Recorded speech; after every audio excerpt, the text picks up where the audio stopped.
This is Straight Talk with Supply Chain Insights. My name is Lora Cecere. I'm the founder of Supply Chain Insights, and I would like to share with you the presentation I recently gave at the 2022 Informs Business Analytics Conference, and the focus was on building outside-in processes.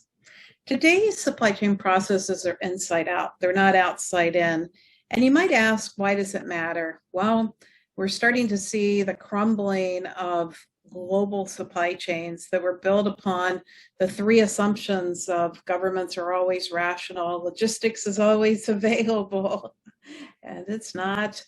And also the fact that the assumption was variability would be low. And so what happened was we built inside out processes really focused on cost. And I believe that today we should focus on outside in processes focused on design, orchestrate, and execute. So who's Lora Cecere? Well, I like to think I'm a social scientist. I do primary research. I field the surveys on LinkedIn to 325 people that follow me. And then I write about shifts in supply chain. I've been doing this for over a decade. And I take all the research and I write for the supply chain business leader.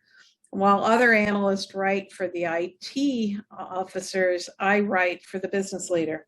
I write for the business leader who wants to gain first mover advantage and drive innovation. And so I've been doing this for a long time. I started in manufacturing as a chemical engineer from the School of University of Tennessee. I went to the Wharton School of Business, and I have been an industry analyst since early days in 2000. We did 2 stints in software, one for a company called Managistics and the second for Descartes. So a combination of about a third of my career in manufacturing, a third building software, and finally I've been at the industry analyst job for 2 decades.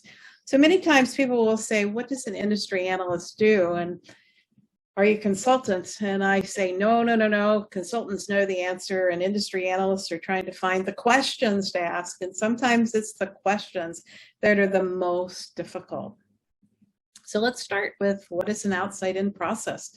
And why do you care so much about it, Laura? Well, an outside-in process starts with the market, not just demand data, but demand and supply data, and just not on the supply side, procurement, but the combination of procurement, contract manufacturing, logistics together.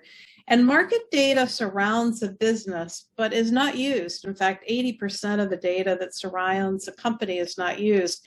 And there are really 3 reasons. 1, it doesn't fit into existing architectures. 2, it doesn't really fit into our processes. And 3rd, most of the data is dirty and it's different and we don't really know how to use it. So when we talk about outside-in processes, we're talking about using signals like weather patterns or geolocation data, or rating and review data, or image data, or consumption analysis, looking at sensors, Internet of Things, and intelligent devices. And the relative importance of these outside-in signals varies by industry, could vary by company, and the relative importance of the signals will change over time. So when we build outside-in demand models, we might start with 20 to 30 different combinations of the model factors, but the relative importance of those factors will change over time. So outside-in processes require us to align market to market, from the channel to the supplier, looking at multiple signals and constantly sensing across these signals to be able to derive baseline demand and to be able to drive the signals for the determination of inventory buffers, network strategy, and bidirectional orchestration. Now, we'll talk about what those concepts mean later on. But let's just start with outside-in processes. They start with the market. They allow us to move market to market bidirectionally. They allow us to sense and then respond. They allow us to minimize the bullet effect, to minimize distortion. And they also allow us to orchestrate. So why outside in? Well, one of the reasons is this whole thing called the bullwhip effect. As supply chains became larger with more nodes, the bullwhip effect grew larger. The greater the variability, the greater the bullwhip effect. And we all know that we're really struggling with a lot of variability. So each node, you will have an introduction of distortion and amplitude increase. And so what we want to do is try to cut through that to look at the consumption data directly and translate the consumption data by node, by role in the supply chain, and to be able to think differently about how we do work. So let's start with a story. I like the story that I actually experienced when I was at Smucker's. And this is a story that would have come from the mid-2000 period. And Tim Smucker didn't want just grape jelly on the shelf. He really wanted to have the right assortment by demographic area. And the reason he was worried about having only grape jelly on the shelf was the fact that grape jelly was relatively less expensive than other jellies. And when the sales force was moving volume only, often they would pack grape jelly because it would move higher on volume and they wouldn't really get the right assortment. So if we are rewarding the supply chain for cost and rewarding the front office for volume and not really looking at margin or not really looking at inventories, it will become very difficult for us to build outside-in processes. So one of the things we've got to do is learn from the past, to unlearn, to rethink supply chain. We can't just hold ourselves accountable in supply chain for cost and assume that if we move those cost savings to the front office, that we will drive growth.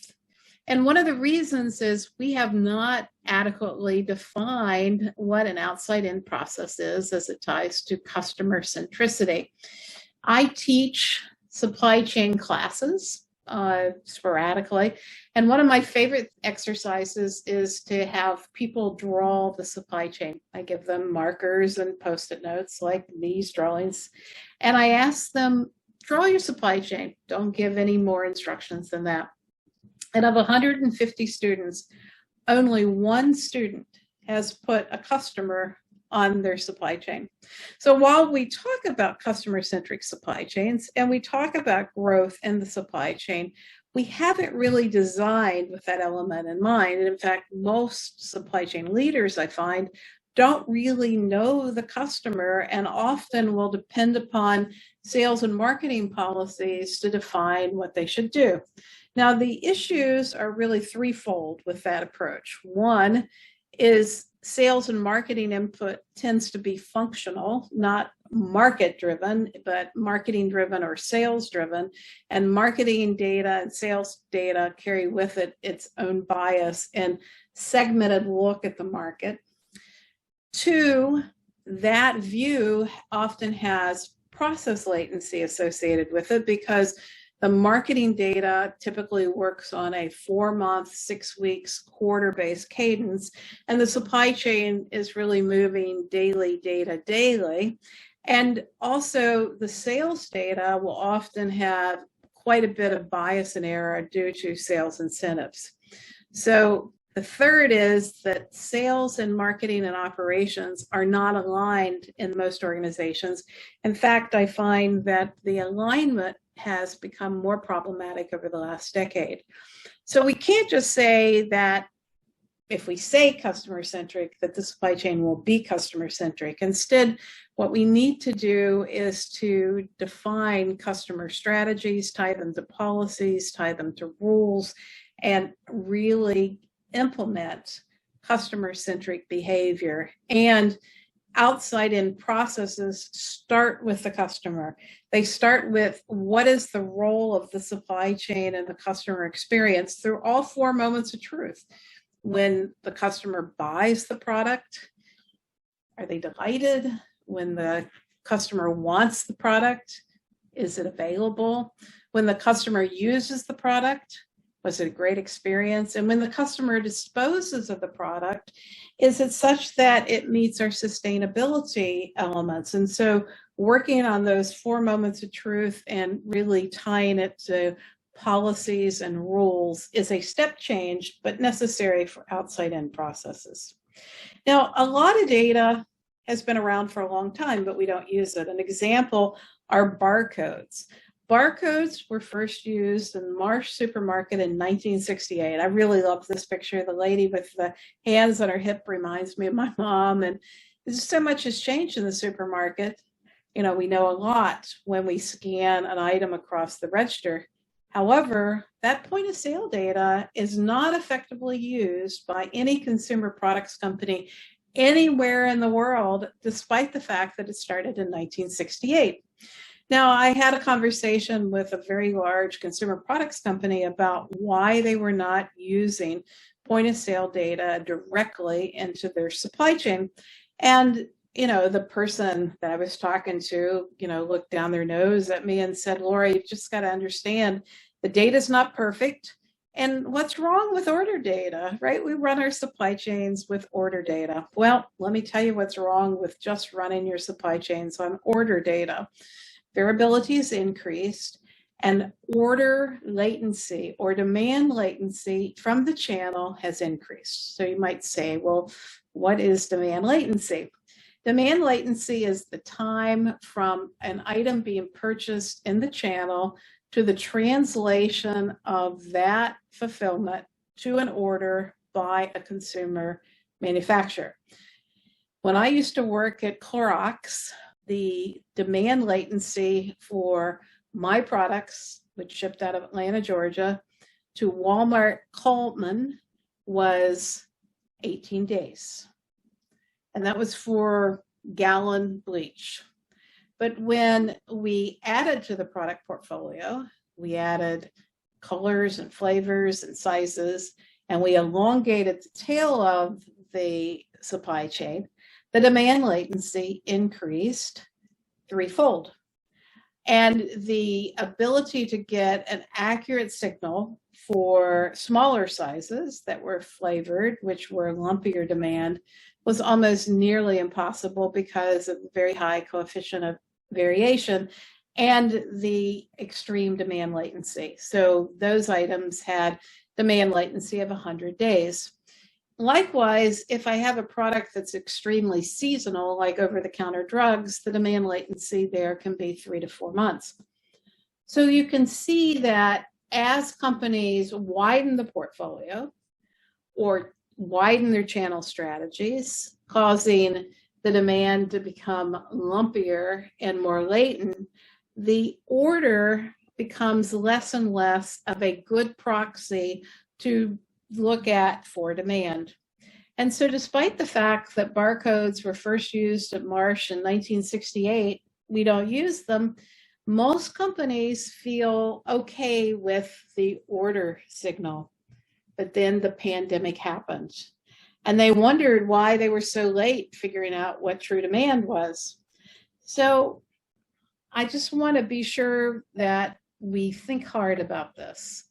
The order is a latent signal that has been used as a proxy signal by supply chains, but puts the supply chain on the back foot.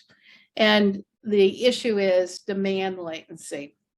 So as we go forward, we're going to talk about the difference between the marketing-driven supply chain, which is using marketing data, which is typically in 6-week, month, and quarterly, very high-level data, and sales-driven data, which is based upon pipeline, versus a demand-driven, which is outside in using channel data, or a market-driven, which is doing bi-directional orchestration, market to market. Our outside-in processes need to migrate from these very functional views of sales and marketing-driven to look at how can we take the market data, calculate the baseline, understand demand shifting versus shaping, and drive bi-directional orchestration across the supply chain with minimal distortion. So just to be sure we're clear on a couple of other definitions, market potential is at the core of the supply chain process for outside in. And it looks at what is the unconstrained demand in the marketplace for that segment of the business that allows us to see the baseline. In other words, what is the baseline that this product represents? If we do nothing, how much will we sell? And by doing nothing, we have demand shaping programs, which are price, assortment, advertising, and we have demand shifting that occurs. Shaping will increase the baseline lift, whereas shifting shifts the demand from one period to the other. So demand shaping is often accompanied by elastic demand. So elastic demand happens when a product is purchased, and if you purchase more, you'll consume more. So elastic demand in my household is chocolate, wine, or potato chips. In other households, it might include beer, or it might include cereal, but it would seldom include toilet paper or toothpaste, right? Because the demand of toilet paper or toothpaste just doesn't go up because you buy more. So if you try to do a trade promotion on those products that have inelastic demand, then you may shift demand from period to period to be able to basically fulfill a promotion, which will cause you to do pantry loading. When you do loading of the channel, you are shifting demand, not shaping demand, and shifting demand will increase cost, not grow the top line. And so getting clear on baseline demand and threading it through the organization cross-functionally and allowing us to see the impact of shaping versus shifting are characteristics of an outside-in process. And I talked about demand latency before, which is the time from consumption to an order, but in an outside-in process, because we're using market data, the demand latency is decreased, and we're basically shortening the time to sense the channel. So if we go back to my Clorox example, when I was able to use point of sale data for looking at the bleach before the product proliferation, I cut the latency from 18 days to 2 days. When the product portfolio was elongated and we had a wider portfolio, I was able to shorten the demand latency from 36 days, or could have been 8 weeks, depending upon where we were in the product portfolio, down to 2 days. So the longer the tail, the lumpier the demand, the more I need to use consumption data and move to a market-driven platform.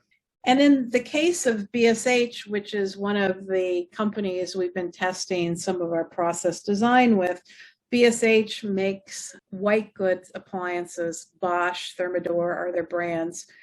And in our work with BSH, we found that their market latency, or the time to read market signals like housing starts or COVID levels, was about 5 months. Their demand latency was about 2 weeks because they had a lot of VMI data that they weren't using. But the distortion of the demand and the bullwhip effect was 49%. And because they had not really held themselves accountable for approving the forecast, their forecast value add was a negative 4 to 10%. So they were distorting the demand signal, and they had a negative value add and didn't really realize it, and they had increased process latency. So again, the distortion was 49%. The market latency, the time from a shift in the market that they could have used to basically manage the supply chain, because they're very constrained, was 7 months. The demand latency, or the purchase to the order, was 2 weeks when it could have been 2 days. And the process latency, the time for them to make a decision, which had been elongated by lack of clarity of how people made decisions in S&OP, was 4 weeks. So just step back and think about our world. Here is a company that can't sell enough or can't make enough dishwashers, right? Very heavily constrained during the COVID period. But it took them 6 weeks to go on allocation because of the process latency. And because of the market latency, they weren't able to forward buy the components they needed to satisfy the market. So in an outside-in process, we decreased demand latency, we decreased process latency, and we minimized distortion. And doing that requires unlearning. It requires us to say the order is not a good proxy signal for demand. It requires us to say that marketing-driven and market-driven are very different, and that organizational silo efficiency does not drive supply chain excellence. And to be outside in and use consumer data and to look at the market drivers, I've got to build new applications, and I have to work with sales and marketing to move from a sales-driven or a marketing-driven process to be market-driven. So why is it important? Well, we talked about BSH and decreasing process latency and demand latency. But at the beginning, I also talked about the global supply chain was built upon the assumption that we had logistics, the governments were rational, and we had low variability. So this time to sense is so critical in this world of variability. And in the case of logistics, if I have a better signal, then I can better work with carriers. And it's critical that I get that load on the first pass tender so that I can stay out of the highly volatile markets that are brokered freight. And so sensing demand, market to market, working on reducing variability is essential. And our supply chains have never been more pressurized. I followed 22 different indexes from the government, and all of them show just the highly pressurized state of the supply chain. Now, my neighbor, I was cutting grass one day, said, I just don't understand, Laura. I know you do this supply chain thing, but why is there such a problem? Everywhere I go, the shelves are empty. Why is that? And I said, well, fundamentally, it's because during the lockdown and the pandemic, there was more purchasing of products and a shift from buying services to buying products. For example, fewer cruises, less travel, less nice dinners. All of that spending went into products. How can I cook at home? Fundamental shift from restaurants to home eating. How can I have the home gym? So we bought weights and barbells and TheraBands, fewer gym memberships. How can I change entertainment? So I went to the movies less. Maybe I bought a big screen TV, better couches to view, to have some creature comforts during the period that we were more isolated. So I could go on, but you can see that this pattern from the economic analysis of The Economist shows a fundamental shift of 120% increase in product sales, and our infrastructure was already stretched and stressed. And the demand didn't wait for people to analyze demand latency or process latency. It was like an elevator. It either went to the bottom or it went to the penthouse, just like the flick of the button. And 52% of companies saw more than a 5% increase in demand in 2021. I was talking to Corning Glass during the pandemic, and their CFO shut down their factories because that was risk mitigation in the prior world of, if something happens, let's mitigate any impact on inventory, let's shut down the factories.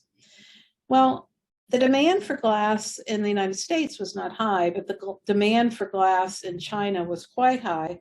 So what happened was, with the shutdown of the factories, they lost a lot of the production workers, so it was hard to get the factories back running, and they lost the ability to manufacture and to grow in the COVID period in China.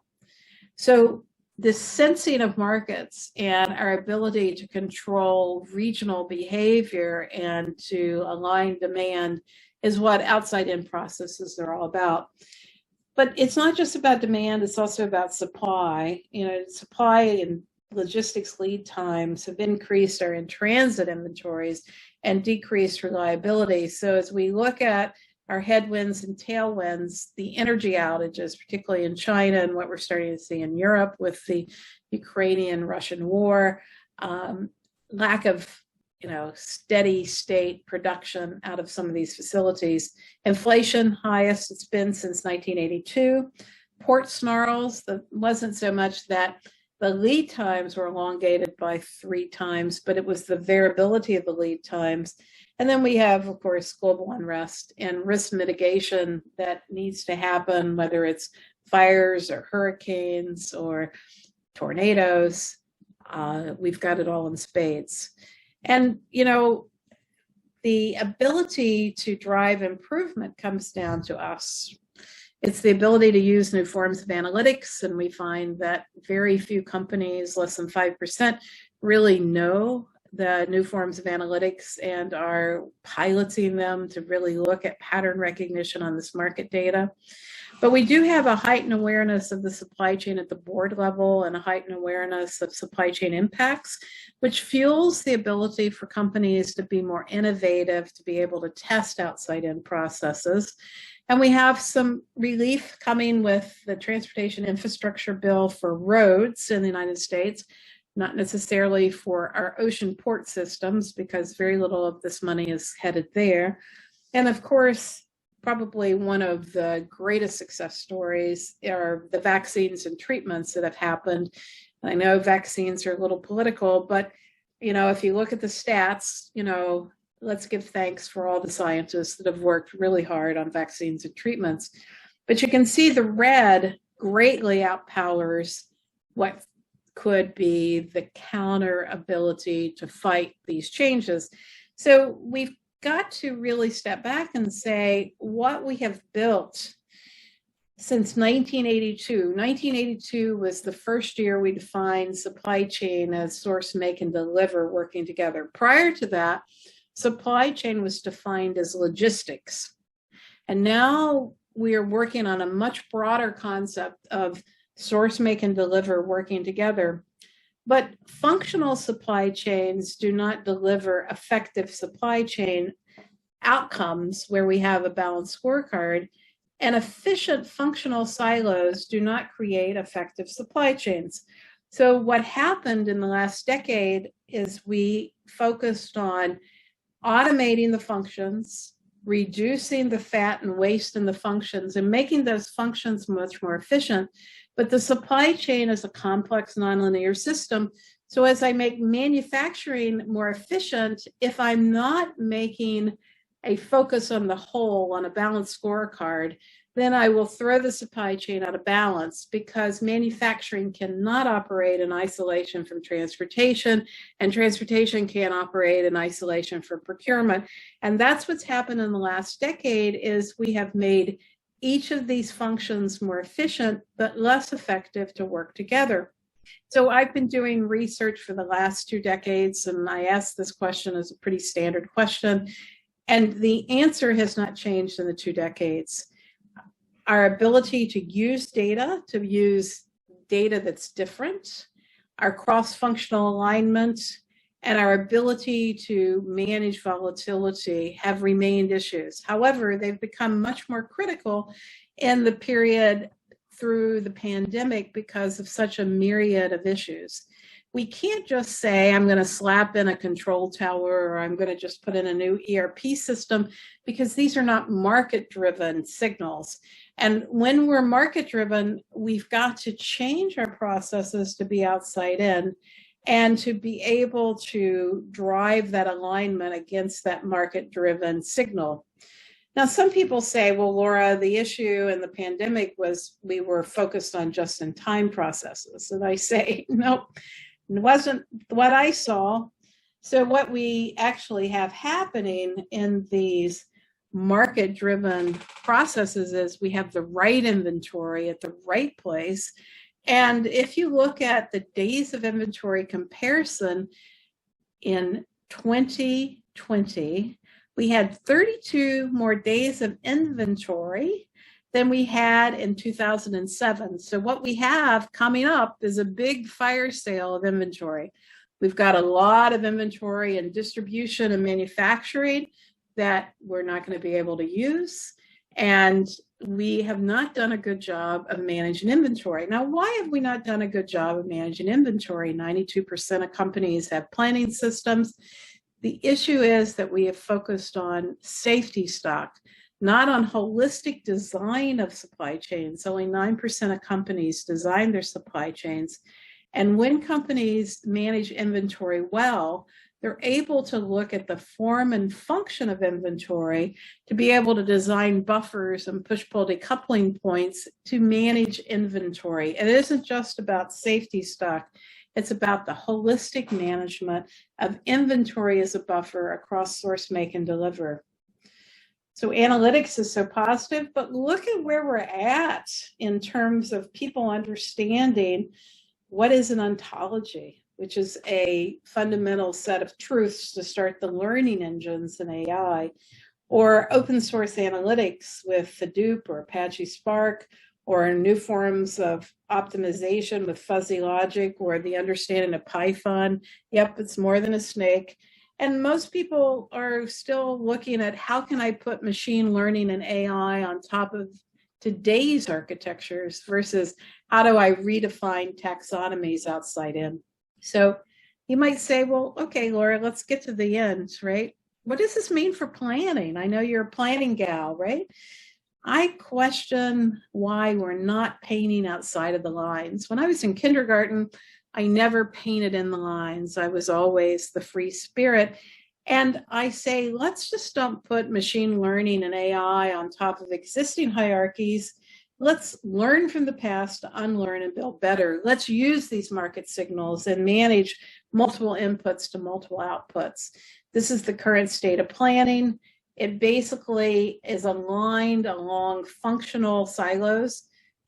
There's very little in common with the systems. Distribution requirements planning has nothing to do with transportation planning. So funny, we talk about end to end, but each of these boxes operate in their own little world, not really allowing us to have a holistic unified data model. And these engines within these boxes, which are typically optimization engines, which are looking at how do I drive a better optimum, do not connect with policies and don't connect with our ability to drive rule sets. Now, if we look at some of the work that I've done earlier in my careers as an analyst, originally I talked about demand planning and the fact that most people, and this is 95% of organizations, have implemented traditional planning forecasting systems as a supply side view using order data. So their hierarchies are supply side views, and there's no place to put downstream data, point of sale data, etc. And so originally my pilots focused on using multiple data inputs and building this outside in model and translating outside in to inside. And I did this successfully with 3 different companies, and they were able to decrease demand latency. But unfortunately, because I wasn't able to teach the organization to unlearn, most of these were pilots that were very, very successful pilots in decreasing demand latency and process latency. But because I did not educate the organization, they were often thrown out or basically overridden by IT standardization issues or our merger and acquisition activities, which did not allow these processes to continue. So in 2006, I had this model that basically said at the top, we need to design the supply chain, and we need to have a layer of demand translation and demand orchestration. And I've worked for a decade to try to learn how to do that. And that's what I want to talk about today. And that we need to connect these engines to sensing and rules and policy. And this was what I wrote about in 2011.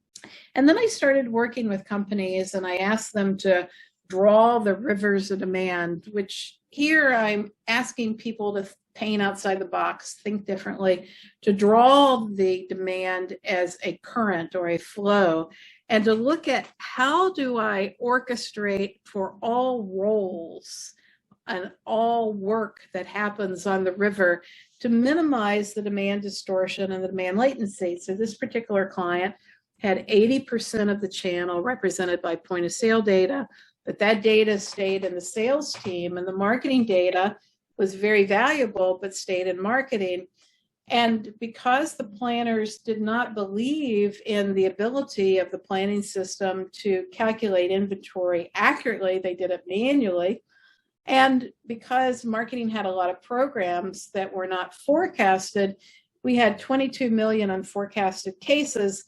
This particular organization had increased asset utilization, so they were 95% utilized, and they were not forecasting the entire river because of marketing programs, and they had a lot of process latency in the manual inventory analysis, and they had a lot of data that they didn't use. And so when we looked at their ability to improve the forecasts, they had a negative 42% forecast value add, they had tremendous bias, and they weren't able to really decrease the rocks and the issues of turbulence in the river. So we basically built a program that would allow demand sensing and translation. But the problem was, again, we did a pilot and we weren't able to really drive the redefinition of the base taxonomies of planning to be outside in, to not only be the engines, which is the traditional taxonomy, but to redefine work to look at how do we build interoperability, how do we orchestrate the rules so they're customer-centric, and how do we drive the workflows. And so this is part of the effort we're trying now and testing outside-in processes, which we will be doing this summer with Barrett Outdoor Living and LKQ, an e-commerce company in Europe, to be able to look at how can we treat demand not just as a siloed activity where people have spreadsheets, but to look at it as a market-driven flow so that all the people in the organization up and down the banks can see their view of demand in an undistorted way. And so we're trying to build this to be able to look at a concept of bi-directional orchestration, which looks at how can we translate market to market to be able to look at the unified data model and look at where we are on the balanced scorecard, not just functional metrics, to be able to look at bi-directional orchestration or the trade-offs between allocation or an alternate channel or demand shaping activities or portfolio shifts or alternate distribution or platform changes or postponement or alternate routing, alternate bill of material, alternate sourcing, reverse bill of materials, contract packaging. So this would be what many people call a digital twin, which would overlay the traditional technologies and taxonomies to look at demand orchestration built on a unified data model based upon NoSQL, and would allow us to look at baseline demand or what is selling in the market with minimal demand latency to be able to test plan feasibility, and would be fueled by a layer of planning master data. And planning master data looks at what are the patterns that we're seeing in lead time, calendars, commodity shifts, replenishment policies, yield, maintenance schedules, factory reliability, conversion rates. All of these planning master data elements go into today's engines as constants. And often they're the constants that were put into the system when they were first implemented. They're never updated. And we don't treat them as variables. And so the concept is that this new taxonomy, which would overlay existing planning architectures, would allow us to sense demand and baseline, drive bidirectional orchestration, to be able to move the signals of policies and rules, not just optimization engines, across source, make, and deliver to better orchestrate against a balanced scorecard. And this is what we're building with outside-in processes.